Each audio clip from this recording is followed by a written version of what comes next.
All right. All right. Welcome, everyone, to the third annual Digital Wellness Day. It is a pleasure to have you here today. Today, our topic will be physical health, where we will be exploring all different aspects at the intersection of physical health and digital wellness, ranging from eye health to our physical bodies and nervous system regulation, to our physical health related to texting and driving, and so much more. And so today, I have the pleasure of being joined by some incredible panelists who will introduce in just a moment here. But for those who are new to International Digital Wellness Day, this is essentially an opportunity for you to optimize your relationship with technology and ultimately those around you. We will be approaching this topic today through a lens called digital flourishing, which basically refers to a mindful approach to technology usage, where we get to enjoy all of the beautiful things it brings us, like this panel here today, and where we can avoid some of the associated harms like FOMO and tech neck. We'll be talking about quite a few of them in just a bit. So with me today, I have Dhruvin Patel. Dhruvin is an optometrist and an entrepreneur, encouraging people to have a healthier relationship with technology. He founded OcuShield, which has amazing products and focuses a lot of his impact on vision and quality of life. And so you'll get a lot of great eye health and physical health tips today. We also have with us Rebecca Soni, who is a 6-time Olympic swimmer. She is absolutely spectacular. Today, we'll be talking with her a bit about this intersection of mental health, physical health, and digital wellness as it relates to tech-life balance. We also have Myra Holtzman. Myra is committed to the vision of ending the consequence of trauma from being passed on to future generations, and does absolutely incredible work with nervous system regulation. Today, we'll be talking about how we can tune into our physical bodies and really be mindful of some of those override signals and practice that self-care. And then lastly, we have Marie McGrath, who is working at Text Less Live More. She is an advocate, writer, and educator. She's the executive director of Text Less Live More and does spectacular work with nation's youth. And so with that, I just want to say thank you all so much for being here today. I'm going to dive right into questions because I know we have quite a few, and I know that we'll have even more from the audience. A few reminders, this session will be recorded and put up on the website for anyone who cannot attend today. For those who are logged in through Zoom webinar, you will be able to put questions in the Q&A at the bottom of your screen, and we will reserve some time at the end to be sure to answer that question that you have. And so let's start with you, Dhruvin. I'm hoping that you can talk to me a little bit about screen time and blue light and how this affects our eyes as we're all spending more time online than ever before. Yeah, certainly. So if you didn't know, screens emit something known as blue light. So artificial light that comes from the screen, whatever color it is, it's usually presented in white fashion, white light. But within that, what we see is a spike in blue light, which has been shown to cause 3 effects, or it affects us in 3 ways. You know, as you mentioned, the eyes, sleep, and skin, and I'll focus on the eyes for now. But effectively, it's a short wavelength of light, and it sits near the UV light in the kind of spectrum of light. And you know, we're all familiar with UV light and how we need to protect our eyes when we're outside from the sun. But blue light sits very close to UV light, and it's a short wavelength, high energy type of light. And effectively, if you're staring at screens for a few hours during the day, what happens is that cumulative exposure causes visual stress. And then that visual stress can turn into eye strain and headaches.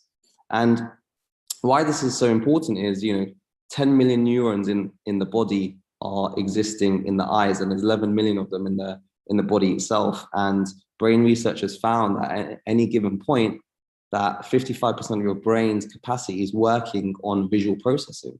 So actually, if your eyes are working harder to decipher what it's seeing, then you know your brain and your cognitive ability also suffers in the same manner. So I digress, but coming back into the eyes, you know, blue light is known to cause eye strain and also can turn into headaches and migraines after cumulative exposure. So in a nutshell, that's how blue light affects the eyes. Thank you so much for that explanation. I know people will have a lot of questions about eye health and Zoom fatigue and asynchronous eye contact and why exactly we're feeling that fatigue. But on that topic of fatigue and kind of sitting in front of computers, I would love to hear, Myra, a little bit from you, acknowledging that, sometimes we can be so plugged in that we're in this cerebral plane and we forget to check in with our physical bodies. And so what are a few ways that people who sit in front of computers quite a bit can stay connected to their bodies? And why is this really important for us to look at? Yeah, so I'm trying not to move a lot on my ball because I don't want to be I don't want to be distracting. But it's one of the things that when I see clients, I'm a somatic psychotherapist. I see clients in person, so I'm not often in front of the computer like so many entrepreneur friends of mine are. But what this does, so I'll just be distracting right now. Like I'm doing this a lot, especially when I'm working. And what's happening when I'm moving on the ball is it's forcing my brain and all the proprioceptive inputs. So proprioception is the ability of the body to know where it is in space. And when we're focused on our screen, right, a number of things happen. One, we don't breathe that well. Two, we can get kind of frozen as we're just sort of, our fingers are typing, but our body isn't moving. And then we just really start to disconnect. My husband works for a tech firm, and he is constantly like 6 hours later, I have to go to the bathroom because he's so disconnected because he's so into what he's doing. So a few things, and I'm curious to hear what Dhruvin might think about this because I actually asked an optometrist friend of mine, but what I do is I talk to clients about, I call it my low stimulus rescue plan. And it's a 2 to 5 minute plan. And what I encourage people to do is to basically shut down everything, as many senses as possible. So with eyes, it might be, sitting at your desk, but preferably lying down and either covering your hands, your eyes with the soft parts of your palm and having like gentle pressure on your eyes. With an inside invitation of inviting the eyes to settle back as if they could crawl back into the back of the head and relax. That's one thing I do. And then if you can put on headphones and then lay down and just focus on your breathing. Tech, at least for me, makes me urgent. Like there's always the next thing to do. And you might have even seen that little movement. So I'll move to the side so that you can see. But often when people are working, they're doing things like this. And they're hunched over and their necks are craned forward. And as soon as you start doing that, the stress response in your body, because that's a lot of strain on the system, even though it might not feel painful, it's a lot of strain. So even just like adjusting your posture, if you don't have a ball that you can sit on, but like, just slow, gentle movements. It can be rotating the joints. Movement is one of my biggest things. I'm a dancer. And so I'm almost always dancing when I'm sitting at my computer because it just keeps everything turned on, my creativity, my prefrontal cortex that's involved in executive functioning, my ability to stay connected to what I'm doing and not get disconnected here. So the low stimulus rescue plan, sitting on a ball, moving your body. And then of course, breath is one of the easiest things to do. And what I often tell clients in general is if you can just focus on elongating and intentionally exhaling all the way down, that tends to stimulate that parasympathetic response so that the body can kind of relax more. The shoulders can sag, the jaw can release, the pelvis can release. So those would be some of my top favorite things to do to support people who are maybe in front of computers a lot during their day. Thank you so much. That was a beautiful explanation. And I think that there's an opportunity for all of us to really bring intention to our attention as we look at our physical bodies and how they feel throughout the day, ranging from mindful eating to what we're doing when we're in the car with the phone and so much more.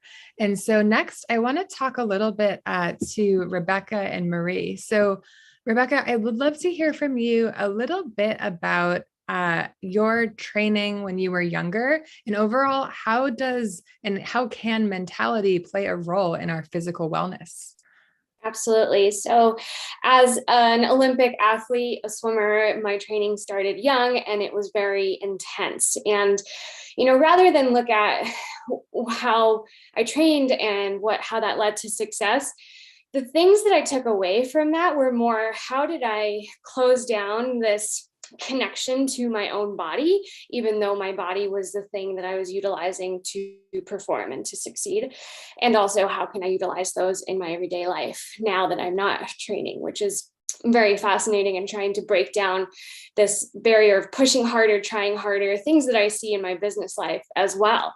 So there was certainly a deep ability to build skills such as motivation and dedication, and learning those, when to push harder and when to step back and tune into your body and listen to what it's saying and listen to those stress responses that you're receiving, and how to work with them in these ways that, we can often think we need big things that we need to do to change things or to improve our body, but it's often these little shifts, like we were just hearing.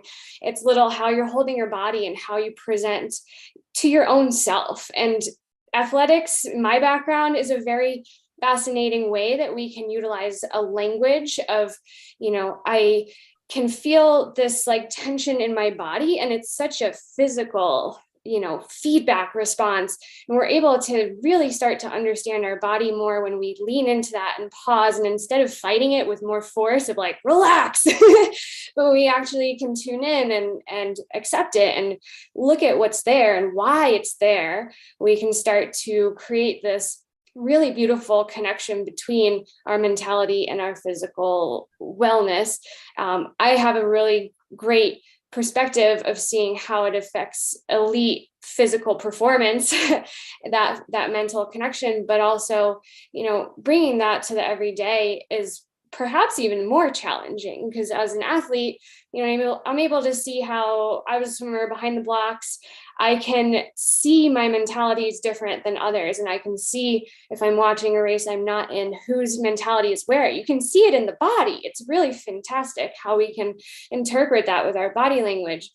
And it's not just about who's the strongest, who can, I often, work with people and tell them, hey, you're doing a pull-up challenge. How many pull-ups you do is not about how physically strong you are. It's how you approach that moment when your body's like, I can't do anymore. What's your response there? Is it, yes, you can. Oh, can I? I think I do have one more. Is it more leaning towards this curiosity or are you pushing yourself? So it's a really fascinating thing to start to dive into and explore for your own self, because your body is yours. You can't necessarily do things the way other people do. So try to find your own way of connecting into your body in these types of moments.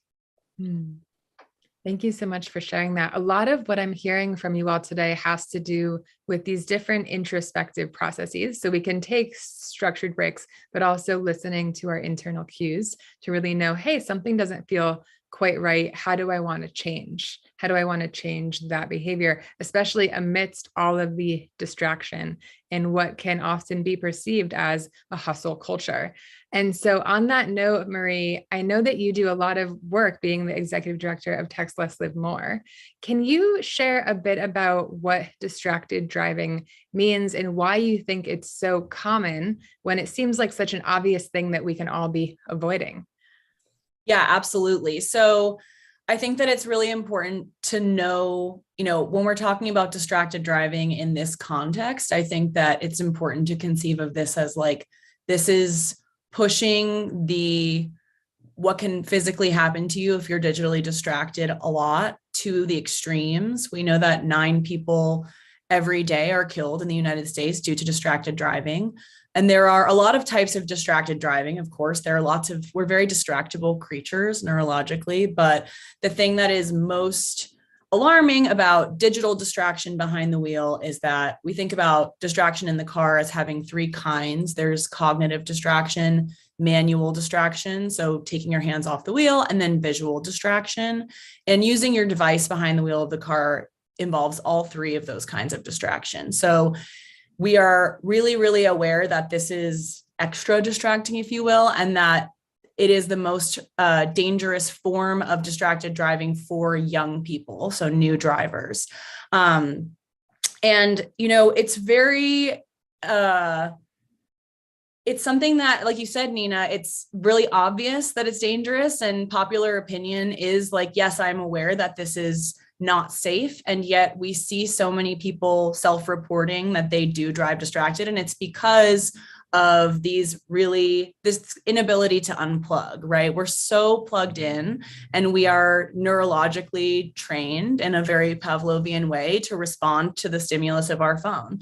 And if we're not practicing that outside of the car, it's as challenging to resist behind the wheel as it is when you're sitting at your desk, even though the risk is really, really great and that you could seriously injure yourself or someone else, even fatally. So thinking about creating those boundaries when you're at home, when you're at school, as a way to practice actually keeping yourself and keeping other road users safe when you're driving a car is something that's really critical. And we're really excited to be sort of representing the intersection of traffic safety and digital wellness. And I think that creating that conversation is so, so important. So thanks for having me.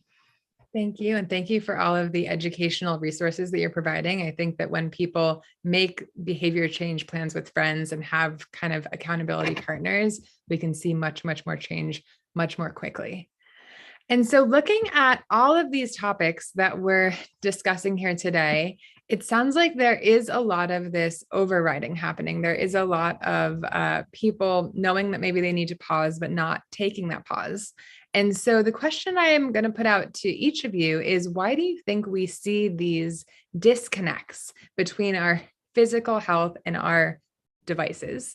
And what are a few things you think people can do to really prioritize them and make the changes that we know are absolutely essential for us to become those positive change agents through embodiment with our own practices? So, Dhruvin, would you like to start us off? Yeah, sure. I think straight off the bat, I mean, what I really advocate is,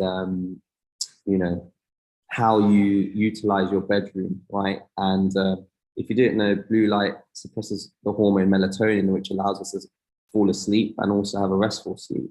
Now, I always say, your bedroom should only be used for sleep and sex and nothing else. So, you should get rid of any devices or anything else that's a distraction in your bedroom, because it's such an important place for you to rest. And if your mind is so used to, grabbing that alarm, which is your phone, and then straight away getting onto your device, you're automatically turning yourself into a process which you don't have room to even let your mind wander or think about the day ahead of you. So I think some key steps that you can take in your bedroom is to make sure your alarm clock is not your phone. Make sure it's a real alarm clock. Put your phone outside your room if possible. And, start your day right. Let your mind wander. Give yourself that first half an hour or 45 minutes to not get that dopamine release of instant messaging, etc. And, really start the day right. So I'd say that's one of the most important things, is sleep hygiene and surrounding yourself without the technology and distractions that probably going to harm you in the long run. I think for the car, it's sort of the same framework. So I'll just jump in here. I think we have this, it's an extra element here when you're in the car, because I think the question that you're asking, Nina, has to do with the fact that, when we're in our phones, we sort of cease to be in the room that we're in. So we have that disconnect where we're like, oh, I'm actually not involving my physical body, so this isn't impacting me. In sort of a similar way, we don't think about being in the car as being in a place. We think about the car as sort of a no man's land between where you're coming from and where you're going.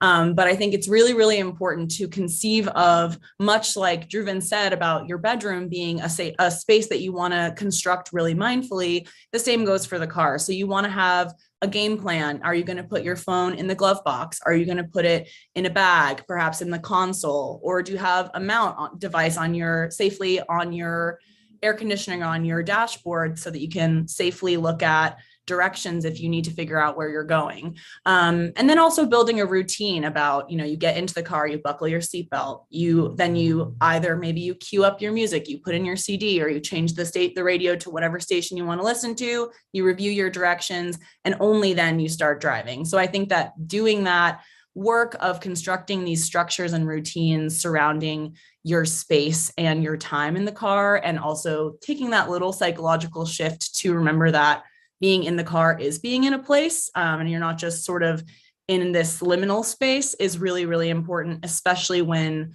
young people are learning to drive. If you start those routines at the beginning of your driving career, then they'll stick with you longer. Those are some wonderful insights, I think, especially around how being on our phones and being in the car, sometimes we really don't feel like we're in the room and we get to break different rules and we really do behave differently. Myra, I know that in the past, we've talked quite a bit about the importance of being unplugged, especially after doing deep introspective work, especially after calming down, because we know that plugging back in can stimulate our nervous systems and sometimes undo some of the work that we've been very intentional about. Could you talk a little bit more about that for people who are working on personal growth on their own, for people who are in therapy, and why it might be helpful for them to look at an unplugging routine, just as Dhruvin said we do in the morning after we're doing any type of deep therapeutic work? Yeah, I appreciate that question. So just a little context. So I am a somatic therapist, meaning I'm a body-based therapist, and we enlist the body as an ally in the healing process. And often with trauma, to speak a little bit to why people override their body, if there's been trauma in the system, most people who have experienced any kind of traumatic event won't want to go into their body or won't want to notice, because the body can be a really scary place to go. And so when my client, and most of what I do 90% of the time, is I apply this therapeutic touch modality called co-regulating touch. And always the advice is to, when clients are done and they sit up off the table and we're just sort of checking in right before they leave, I tell them to walk slow, talk slow, drive slow, and to do nothing stimulating for 30 minutes to 3 hours. And the reason for that is because when you're doing deep therapeutic work, whether it's getting co-regulating touch or you're simply talking about traumatic events, your nervous system goes into a level of activation or shutdown. And so if you go from one therapy session, let's say, to go see an acupuncturist, and then you go see your dentist, then you're basically just forcing your body to be in all of this really intense stimulation without giving the body the ability to sort of settle down, because it's in the settling process where all of this work, especially therapeutically, gets integrated, meaning it becomes not information that you've just learned or a new sensation that you've just discovered. It becomes something that you don't have to think about anymore. It becomes integrated into the system. And so that piece around helping clients really slow down, and I even model it for them sometimes, especially with my really fast clients, I'll walk them out the door by hooking them arm in arm and say, this is the pace I want you to be walking. Because especially with technology, it makes our brains so fast and agile. So again, back to the therapeutic piece, the way that I think about it is like, you're kind of shaking the tree when you're doing deep therapeutic work, and you want to be able to, it's like a little earthquake that happens, or sometimes a big earthquake, depending on what happens in a session. And so in order for the system to settle back in and come back into a more regulated rhythm of arousal and then settling and then arousal and then settling, we have to sometimes institute that down regulation or settled piece. And so that is really actually critical. It's not that it will undo the work, but it just creates more allostatic load or stress in the body than needs to happen. That makes a lot of sense. Ooh, it's windy behind me. I don't know if you guys can hear that. It sounds like there is a little bit of inherent tension in this culture that we're in, this kind of always on, sometimes hustle culture, and this need to sometimes overpower obstacles, know that we can do it, and also the need to slow down and give ourselves ample time and space in different situations to really process all of the things that we've taken on. So Rebecca, I would love for you to talk just a little bit more to that and your experience with this inherent tension. Absolutely. I feel like, again, sports is the world that I come from. So it's the analogy that I see the world through, and it comes in a very masculine, forceful, the more effort, the more reward you get. And that's what we're taught in school and all different inputs in our life. And we also have this very loudness that needs to get our attention because we have so much going on, whether it's on the virtual level or even in our lives. It takes a lot to get present here and now if we're not consciously choosing how to do that. So, whether it's this loudness or the force of the things that, the more you want it, the more you have to work hard for it, all these phrases and sayings that get us to push harder and to disconnect. And so the question is, can we look at all the things that we do in a more holistic manner? If you say, how's your physical health? You might be running in your head through, oh, I go for walks, I take breaks, I do this physical thing and that physical thing.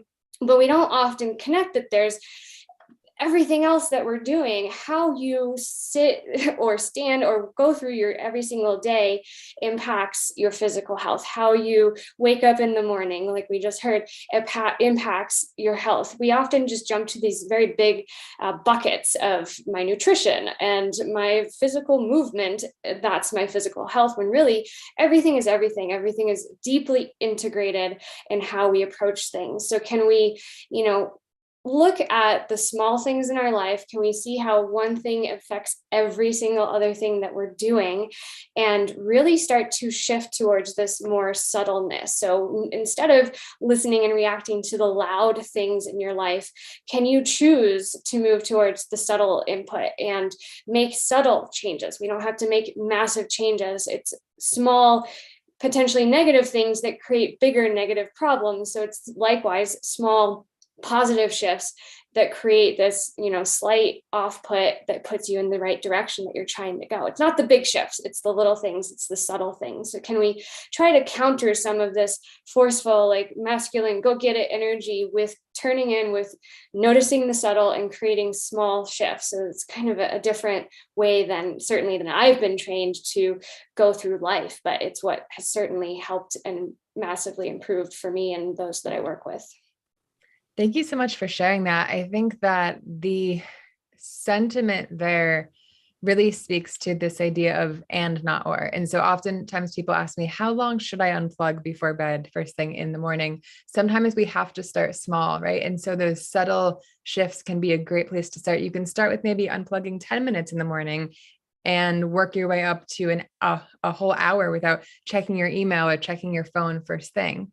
But something else I heard was really, how are we defining physical health and how are we defining digital wellness? And so when we're looking at digital flourishing, this research that we've been doing for the past 5 years in this domain of physical health, we're really looking and seeing that success looks like our bodily awareness that's related to ergonomics, eye health, sleep health, recovery, and so much more.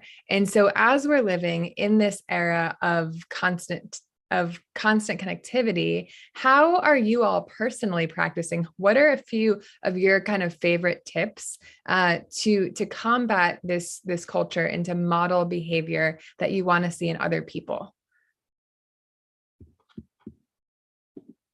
Who's feeling brave? I'll go first. I'll start with something. I loved what you said, Rebecca, about starting with the small things. So this is a piece of homework that I assign to every single client that walks through my door, and it's a small thing that leads to really big things. So our brains are generally wired towards what's wrong. Our brains just naturally know how to look for threat in our environment. And so the piece of homework that I assign to all of my clients is what's right. And it's about really wanting to train the what's right attention. And specifically, it's about the homework that in the fullness is what I typically say is, at the end of every day, I want you to recall your day and I want you to look for the brightest spots in your day, the places where you felt inspired, you felt connected, you felt powerful, you felt productive, and maybe just write down like what was happening. And as you're writing that down, or as you're remembering the memory, I want you to send your attention south into the body and notice what is feeling different or better. And really what it's about is helping my clients, all of whom have some form of trauma embedded in their system, is shifting that what's wrong attention to what's right attention, and also helping them to befriend their body by noticing the pleasant sensations, or even sometimes the neutral sensations that go along with noticing good points in their day. So that's one of my favorite things that I do. And so often when I'm, and sometimes I'll model for, my clients, because this is how I talk with my friends. I'll say something like, man, I had a really productive day. And when I think about like how much I got done, like my chest feels really big. Like I feel like I could go outside and like run and play and do some fun things. And I can breathe really well. And so what I'm trying to do is model for them a way of talking about being and living in their body as it's happening in present time, by helping them to focus from the mind place first of what's going right, what feels good in my body. So that's what I would add to that. I love that. And especially the focus on what's good, what feels well, what feels healthy, what feels like we're thriving. So we can cultivate more of that. And naturally, I think that will lead to, when something feels off kilter, we notice it a little more quickly. Maybe we pause a little more quickly. So Dhruvin, do you have something to add here? Yeah, sure. I mean, what I'd like to add is, some easy steps that allow people to really, reduce the input of, screens and artificial light in their day to day. And I say it's two simple things. And one is intensity. So, dimming the brightness of your screen is something really easy that you can do, which can reduce the stimulus of screens massively, not just from a blue light perspective, but in different ways. Secondly, it's proximity. Now, the distance we hold devices is also really important. And we're talking about neck and posture here as well. But, when we're looking at laptops and monitors, always work at arm's length away. That way, you've got the minimum distance, which is going to allow your body to have the best possible posture. But also for your visual system, your eyes won't be converging as much, because when you converge, what happens? Your eyes accommodate. And when they're accommodating, they're actually working as muscles. So you're never going to go to the gym for 2 to 3 hours consistently and work and pump those weights. In the same way, you want your eyes to feel refreshed. So do release the load and work at the distance. So those are two really simple tips that anyone can do right now. And if you remember them, they're going to pay dividends in your working day. If you're like me, who I work more than 8 hours on a screen every day on a laptop, it's something that's really impactful that you can do next day. Today's a Friday, you might be logging off soon, but on Monday, try that for the rest of the day. Those are excellent tips. And here in the US, this is also something called Screen-Free Week, especially aimed at children and families. And so if after today about optimizing our relationship with technology, you want to try half a day unplugged or a little bit of an unplugged weekend, this is a formal invitation to experiment with what that feels like and different ways that you can kind of reclaim your peace of mind, especially on the weekend. Marie, Rebecca? Yeah, I have a sort of, I think that one of the things that I like to tell, especially young people, but I think it's true for everyone, is there are so many different strategies and all of them are really valuable, but they can be super overwhelming when you are tackling them all at once, especially when you're in a moment of, you're feeling kind of like, oh, I really need to do something. I really need to change something. And you're doing some self-castigation. It's really easy to get into this, like, I'm bad, how can I be good spiral that feels really isolating. So I think some of the best advice that I've gotten and that I now give is, do this, embark upon this digital wellness practice with a buddy or with a group of people. Because I think, we lose track of, if you get really in your head about it and you start to feel like you are doing something wrong and you need to change yourself and you need to improve, you start to get into that, like, my problem mindset, when really everybody is struggling with this and tackling this and figuring out, how to make things work for them. So establishing a person or a group of people who are also working on this that you can bounce ideas off of or commiserate with and kind of check in with on a weekly or a daily basis, I think can be really, really meaningful and profound as far as the experience of practicing digital wellness and also for the longevity of your practice, right? So that you don't give it up, as soon as it gets a little bit tough, or if you're feeling kind of overwhelmed, it's good to outsource to your community if you can establish one.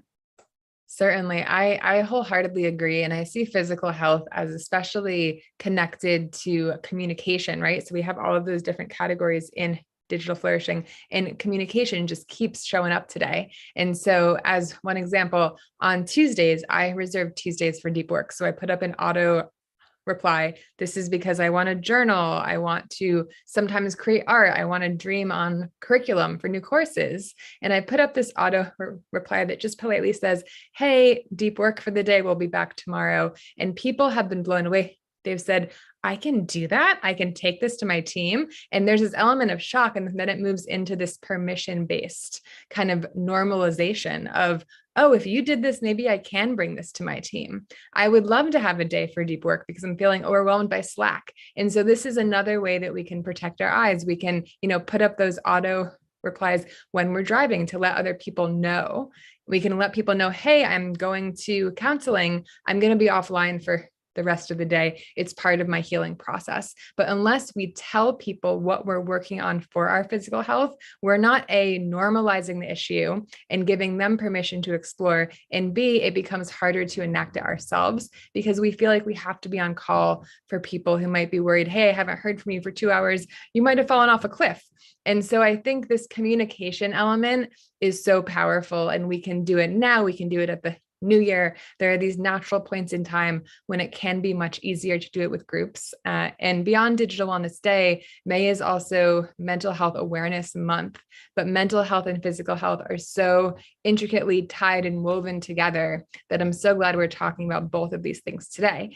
Rebecca, I also want to hear from you before we move into a few questions that I'm seeing here. Absolutely. And I love that we've been talking about communication and how to bring it into a way of talking about this differently, because as we learn to give language to it, we are seeing it differently and experiencing it differently. And likewise, the piece that I wanted to highlight was on how we communicate with ourselves with this conversation and what we're actually needing. It's often heard like tune in to what you need and do what you need for yourself. But I know I've struggled with, well, what do I actually need? How do I learn that? How do I know that? Because otherwise I'm just forcing other things into my life. And so the practice that I've built into throughout the day, whether it's in the morning and I'll wake up and, before, of course, getting out of bed, even I'll just have my hand on my chest space and try to get out of my head and like pull into my heart space and just feel into that and ask a question like, how am I? How are you? Speak to yourself as if you're having a conversation and just waiting for an answer, because we're so quick to jump to like, I'm good, I'm fine, let's go, let's do all the things. When really sometimes you'll be very interested if you give space for an answer. You might be surprised at what you hear and how you're able to tune in with that. And likewise, as we practice that more, we're able to bring that into decisions that we make. I often run into, I want to do all the things. You mentioned FOMO in the beginning. I want to do this and that at the same time, or I feel like I should do that, but there's a piece of me that doesn't. It's like, just take a pause. You're allowed to step back, close your eyes, feel into your heart, and you'll get an answer of what is actually good for you as you're able to tune into that. So I think that's a great way that we can start to learn what it is that we need. Because I personally find it a very hard question of asking, like, what do you want? What do you actually want and need? It's very hard to tune out all the input of what's expected of you and actually connect with your own self. So building that communication internally, and so we don't just rely on the quick answers of I'm fine, I'm good, actually dive in there, linger there for 30 seconds longer and see what comes up. And I bet you'll surprise yourself. I so appreciate that wisdom. And there were so many things that just kind of showed up for me as you were talking, but among them was this idea that having unplugged time in the morning and the evening for our eyesight and for beyond that is really this precious introspective time. And when we're checking our phones first thing, we can be putting ourselves into this place of fight or flight, especially if we're skimming just for urgent emails. We might even be holding our breath. And so by creating a morning routine, even if it's short, we're giving ourselves that precious time again to really introspect, to really say, what do I need? How are my eyes feeling? How is my neck feeling? How are my hands feeling? And planning self-care around that based on how we're waking up every day. The other thing was, I think that a long time ago, I heard this expression, the best way to develop self-trust is to do what you say you're going to do and then learn from it. And so if we're not making decisions, if we're not playing with different routines and noticing how we feel and then course correcting based on all of that, I think it can be very hard to kind of cultivate that inner wisdom, that inner intuition of what do we need, what does feel good, what doesn't feel good. And over time, I do believe that that gets easier, but it's definitely a process. So I'm going to take a few questions here. Myra, thank you so much for answering that one question. I'm going to ask you out loud too, because I know folks would love to hear this answer. Can you tell us a little bit more about bouncing on the ball and how that might benefit your lymph system and what the lymph system is. Why do we care about it in relation to digital culture and all of these kind of device usage threads? So I can give you a very high level, not very deep answer. This is what I've heard around the way and also in part of my trainings. So what I've heard is that the lymphatic system isn't a system that moves on its own. It actually needs some kind of like pumping mechanism, which isn't heart-based. So movement, walking, playing, rolling around, all of those kinds of things helps to move the lymph system. And so part of this is another thing that I do especially when clients are feeling stuck in sessions, or they feel like they're stuck in some kind of emotional response where maybe they're starting to freeze a little bit, is I get them to bounce on the ball. Now, for me, that's to help break up that freeze response. But the added benefit is that it does stimulate the lymph system so that physically we also don't feel stuck. Yeah. That's as much as I can tell you. I wish I knew more. That's more training for me to come, but I have heard that consistently from other practitioners as well as peers. Excellent. Yeah. Thank you so much for sharing that. We can see, okay, looking through some questions.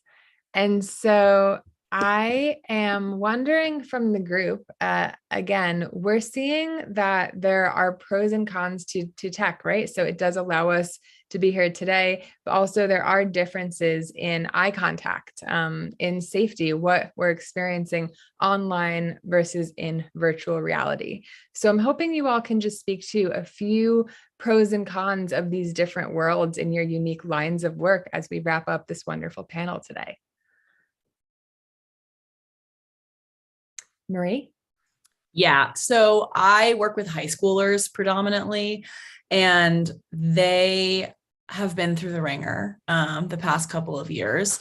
I think that those of us who are already in the professional world, who are used to being on a computer a lot of the day for work, who are, maybe used to video calls or used to communicating through email and all that stuff, 15-year-old, 14-year-olds, 11-year-old kids were thrown into this world that's really not built for them, and forced to find the good in that.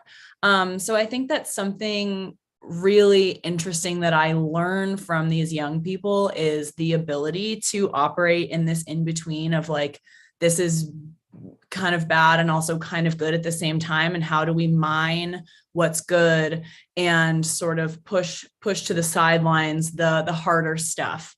And I think youth is really, really good at that, right? They're really good at kind of being flexible, at being able with their fluency in the digital world to kind of reject what doesn't serve them and take in what is good for them in a way that doesn't quite come as naturally, I think, to like millennials plus, because we're not digital natives in the way that they are. And I think that, when we have a week like this week in the United States, for example, where the news is really hard and it's really tempting to engage too much, but it's also really good to engage just the right amount. I've really been able to learn from the students, where that line is and how the line is movable, and, the ways that we can exist in these spaces that are so amazing and powerful as far as what they can provide us with, knowledge, communication, et while also being super aware of and trying to balance all of these potential negative impacts that we're dealing with here today. Thank you for that. We had a wonderful speaker earlier this morning, Martin Hilbert. He's a researcher over at UC Davis doing really cool work looking at digital resilience and why certain people are more immune to online harms than other people. And so I think that there is a lot to be revealed there that I'm looking forward to learning. We have just a few minutes left. So I'd love to hear from the rest of the group if anybody would like to share.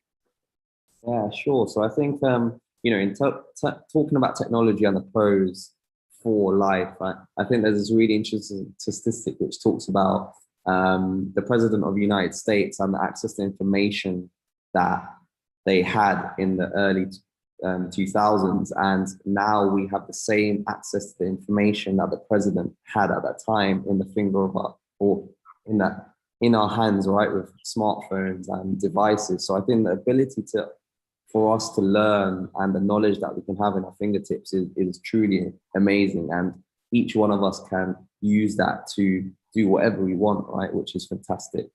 And I think on the other side, what we're also seeing is there's a big shift in the young adults and even teenagers who are now smart and realizing actually being on tech is bad for me. So they're actually going back to analog. They're buying paper, they're buying notebooks, and they're writing things down and they're doing sketches or whatever else. And it's quite beautiful, when you think about that. You're seeing a lot more people being conscious of those of the impacts of what tech's doing to us in that sense. So that's my 2 pennies on both sides.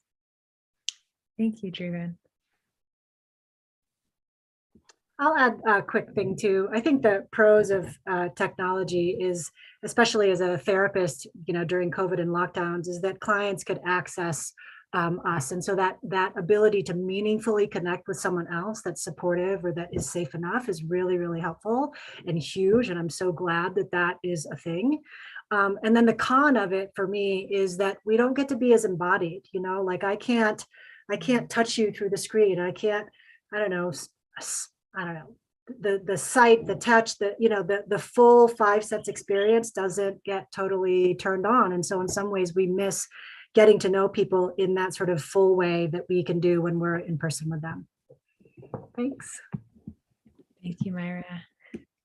Rebecca, any last comments before we wrap today? Yeah, I loved what each of those 3 pros to technology were. And I think my last addition, as everyone is nodding my head to, absolutely, is that we can get really explore our interest into a deeper degree. We can certainly even connect with people who are, masters of something that we're interested in. So give yourself permission to, play with what you can access, the information, the tools and resources, and, let yourself be curious and question what you read and learn, but also you get the chance to explore this whole wide world, and don't let it be, overwhelming, but let yourself deep dive into something that you're truly fascinated with, because you never know where it will take you.